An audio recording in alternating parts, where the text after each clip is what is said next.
Hi, I'm looking to identify Canadian small cap companies that can drive job creation, revenue growth, and economic value for Canada. My name is Dean Stuart. I have 25 years' experience providing investor relations services to small cap companies. And I acknowledge that I need help in making better investment decisions. So I'm seeking, or the purpose of this is to crowdsource insights and leverage collective knowledge to make better informed investment decisions. And secondly, to increase awareness or boost visibility for Canadian small cap companies to support their growth and contribution to the Canadian economy. Again, I'm looking to highlight companies with the potential to create jobs, generate revenue, and add value, fostering economic development in Canada. And one such company that came to my attention is EDM Resources, which is EDM on the TSX Venture Exchange. And I'm going to walk through this small cap brief about the company. Again, the company focuses on the development production of gypsum in Nova Scotia. It has a relatively small market cap, 3.5 million based on 6.5 cent share price. The reason why this stood out is the stock was halted on June 4th. It resumed on June 9th, disclosure of an offtake agreement. I bought some shares, and the thesis is that, we need more Canadian mining infrastructure and manufacturing, and EDM fits that mold. As far as the asset, again, permitted past producing gypsum quarry in Nova Scotia, close to all amenities, including port, airport, labor force. The facility it looks brand new. It's either refurbished or some new equipment. Obviously, this being a past producer, it makes it a little easier to get into production down the road. As far as the history, founded in 1973, or discovery by some old companies there. The most recent iteration is it was purchased in 2011 by Selwyn Resources. They went through a name change later on, new management and board in 2019, and they've been leading it since then. Pre-feasibility study updated in 2021, which includes a gypsum value. Why this project? Again, zinc, lead, gypsum are the primary products that will be produced here. I can't take anything from the zinc and lead. I mean, it's not trading at all-time highs. It looks like it's fairly constant over the last little while. Gypsum pricing obviously has gone up. I don't know if it's non-metallic mineral products, gypsum. I don't know if this is Wallbird. Maybe somebody has some insights if there's a spot pricing for gypsum. I suspect that most of the gypsum contracts are done via some sort of negotiated arrangement between producer and manufacturer or user. As far as why this is important for Canada, again, Canada imports zinc, lead, and gypsum. I think that we have the capacity to produce. I mean, we're big. We've got the expertise. We obviously have the land mass. I mean, looking at what sort of imports we have, it's not just coming from the U.S. It's coming from all around the world. Let's get doing stuff in our own backyard. As far as uses, again, tying into the thesis, zinc, galvanizing iron and steel, making alloys like brass, makes sense. Expect that there'll be more demand for that. Lead uses in automobiles and backup power, and gypsum, of course, drywall, plaster, and cement. With, again, the growth of potential housing and manufacturing and buildings in Canada, I suspect that all three of these products, their use will increase. And this is based upon a Grok AI deep search. As far as management, nice to see the president, Mark Haywood, to almost 2.5 million shares, competent person, obviously. He has senior positions such as chief mining engineer, mine manager, general manager. I don't know what other roles he's had as a CEO or president of other small cap or even large cap public companies. Maybe somebody has some information out there. As far as the other two individuals that are part of the management team, Arnab looks like contract CFO, works with some other companies. Manish as well, he's working on corporate development. He's competent with, he was a research analyst, CFA, MPA, has some other roles with companies. Board of directors, apologize for the small print. It looks like there's some crossover between Fan Camp senior positions. 3 of the directors here are also directors in Fan Camp.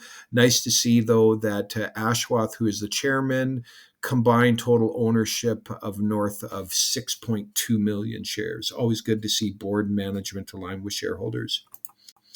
Share structure, 53 million shares, not a ridiculously high amount. Options, again, not at the capacity, which I'm assuming is 10%. As far as warrants, one thing that stood out, there are quite a few warrants there. There could be $6 million raised from that, but the ones that potential could be exercised are the 12.9 million at 14 cents. That's almost $2 million bucks. Again, as far as insider ownership, Fan Camp being a major shareholder, I'm sure they bring some value. And of course, insiders, 13%. News flow. This is the one thing that kind of stood out to me. One of the questions was September 3rd, 2024, they signed a letter of intent with Silver Crown Royalties to sell silver from the Scotia mine. I don't see any disclosure on Silver Crown Royalties or any follow-up. I'm wondering if this closed. And of course, the major announcement related to the gypsum offtake agreement. That's what brought me to this. I ended up buying some shares. I've been following it, wondering what's next. As far as marketing and IR, the company, again, they do have an X account. Last post from May of last year, 251 followers, not a lot. They should probably post more. YouTube, they did launch a mining journal May 15th. They have 5 videos since conception. Only 21 subscribers. They got to increase that. They got to get more views. Certainly if we're going to see Canada sort of lead the way with some of these projects. LinkedIn, 712 followers, 1 post, 5 likes. That's not active at all. They have no Instagram, no IR contact. They do have analyst coverage from Red Cloud. I do not have a copy of that report. Love to see if somebody has it out there. Competitors, there are a number of gypsum competitors out there. One of the things I found is that obviously Nova Scotia is fairly active for gypsum. I believe they're second most, as far as the economic driver, second behind coal. There are other facilities and mines, obviously, and wallboard production facilities. If Canada's going to build more houses, they need more gypsum. They probably need more mines. Let's stop importing this stuff from overseas. Let's build it at home. Working capital and capital requirements, they need $31 million. That's pre-production CapEx. Current position, they have a low cash position, negative working capital. Granted, that doesn't account for the recent US $250,000 advance payment from that potential offtake agreement.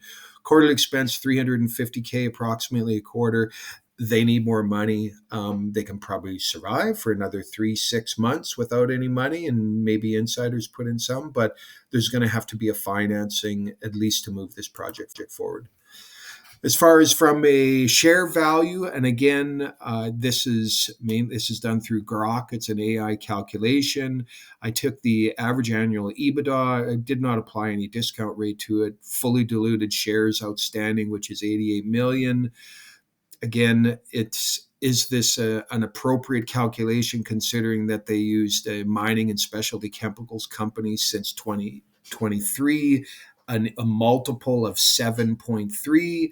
Anyways, based upon this calculation, it shows $1.49 per share. Again, do your homework. This is merely an AI calculation.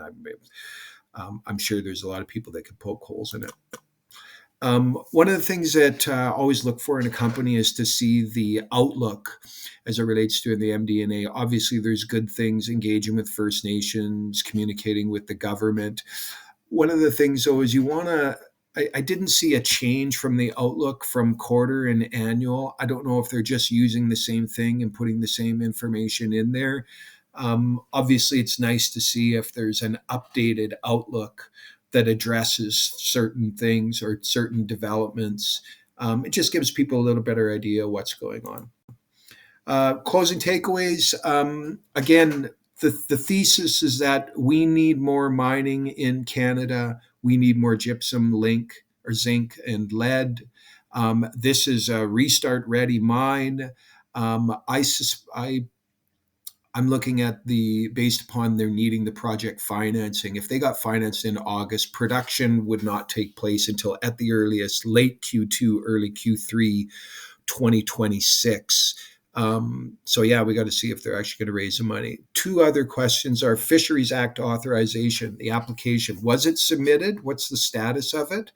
I noticed that in one of the YouTube videos, they talk about Q1 2025, but I don't know if that was submission. And secondly, the approval for the Scotia mine from Nova Scotia Environment. What's the status of that? So this is my first video. I'm trying to get used to kind of asking questions about different things and to introduce new stories to the investment community, not only in Canada, but also in the US.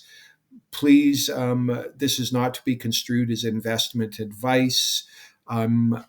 Please consult an investment advisor before making any investment decision. And yeah, if anybody has any ideas as related to EDM, I'm more than willing to have a conversation. I'll be posting this on my website and I'm available anytime, X, YouTube, Rumble. Thank you.